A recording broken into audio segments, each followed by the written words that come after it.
Now, you don't get that from the English Bible, but you get that when you look at the verb endings and you look at the tenses. And it's so exciting because here's why this is so exciting.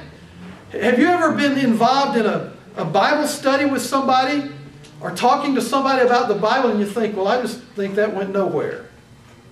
I don't know if that did any good.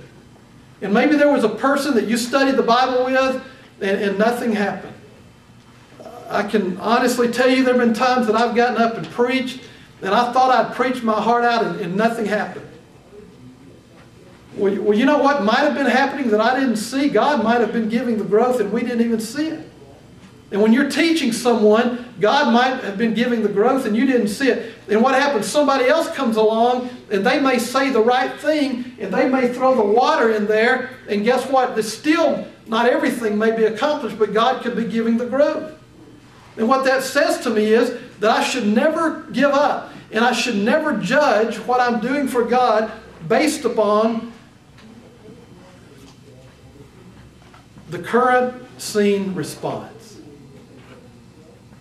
So, I was preaching up in Missouri recently, and no, there was maybe a couple of responses, but nothing really major. I got home, about a week later, the preacher called and said we had a lady that was baptized. And she said she had been thinking about being baptized ever since that one sermon you preached. Well, see, I didn't know that did anything. But you know what was happening? God was giving the growth. And so don't ever think that what you're doing is not worthwhile and that it might not reap the harvest later. So when Paul wrote that, he said, I had planted, Apollos had watered, but God was giving the growth all along. It's not something that God did one time way back there, but he was doing it all the time while the planting was going on and while the watering was going on. That's why I love to study the Greek Bible, because you can learn things that you couldn't learn just studying the English Bible.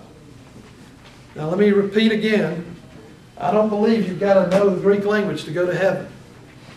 But I sure think it makes the study of the Word of God a whole lot sweeter. At least it does to me. All right, next week we'll talk some more about the verb system. I hope that you'll just try to get into what we talked about tonight, to conjugate those verbs. We'll talk more about the verb system, and then we'll maybe go in and look at some nouns the week after that. Thank you for being here.